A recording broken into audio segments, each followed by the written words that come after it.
le nouveau Transformers se veut une nouvelle mouture d'une nouvelle trilogie avec de nouveaux personnages et de nouveaux Transformers.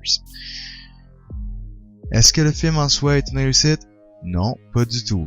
Comparativement à la version précédente avec Shia LaBeouf dans le rôle titre, ici on a Mark Wahlberg qui est le personnage principal du film et qui, je trouve, c'est un bon acteur en général. Et là-dedans, je trouve que il y a quand même quelque chose d'assez intéressant comparativement à l'autre version qui c'est plus teenager. Mais Mark Wahlberg en tant que tel, je le trouve plus charismatique que Shia LaBeouf. Je trouve que son jeu est quand même bien. On s'attache à son personnage, on accorde plus d'importance puisqu'il s'implique beaucoup plus dans l'action que l'était Shia LaBeouf. Et ça, je trouvais que c'était déjà un plus du film. Et par rapport aux effets visuels, le film est encore une fois impeccable. C'est probablement la plus grande force de Michael Bay lorsqu'il s'agit de ses films, c'est de créer des effets visuels qui vont impressionner les spectateurs et qui va donner le goût d'aller voir le film. Et pour ce qui est de l'action en tant que telle, il y en a beaucoup et c'est très impressionnant visuellement. Ça, je n'ai rien à dire là-dessus. Le seul hic qui est énorme de tout le film, c'est que c'est répétitif.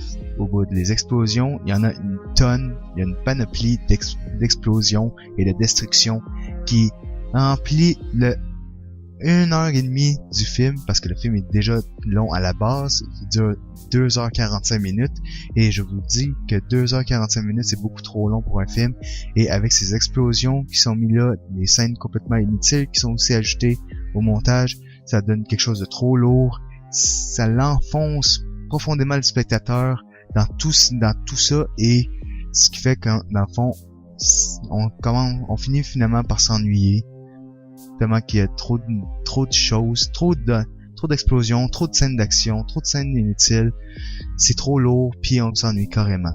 Cela dit, j'en viens aux personnages secondaires. Il y en a beaucoup là-dedans que ne servent pas à grand chose en fin de compte pour aider le personnage. En fait, chacun des personnages secondaires qui sont appliqués au film ne servent pas du tout à grand chose et on s'en fout de leur sort complètement tant ils sont mal développés et que ils apportent des touches d'humour qui ne servent pas à grand chose. Ils sont très peu convaincants et les dialogues sont risibles. Stanley Tucci et Kelsey Grammer, je trouvais étonnant qu'ils soient dans cette production-là et je m'attendais beaucoup à Stanley Tucci qu'on a pu voir dans Hunger Games et aussi dans le film de Peter Jackson, The Lovely Bones, que j'ai adoré. Je trouvais qu'il était très convaincant dans ce film. Mais malheureusement, dans Transformers, il apporte quand même quelque chose de léger à l'intérieur de tout ce remue-ménage d'action. Mais malheureusement, en termes de jeu, c'est très limité. Kelsey Grammer est très peu convaincant. Malheureusement, malgré que c'est le seul personnage de tout l'univers de Transformers qui soit adapté en ce moment par Michael Bay, c'est le seul méchant principal du film qui est quand même intéressant mais très peu convaincant lorsqu'il s'agit de connaître ses plans, surtout c'est très confus. Pour ce qui est des personnages en tant que tels, personnellement leur choix est carrément douteux.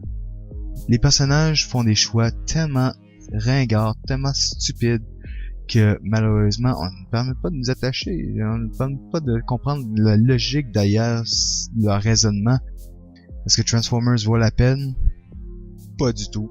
Au contraire, c'est juste une vraie perte de temps et d'argent. Alors, je lui donne une cote de 4 sur 10.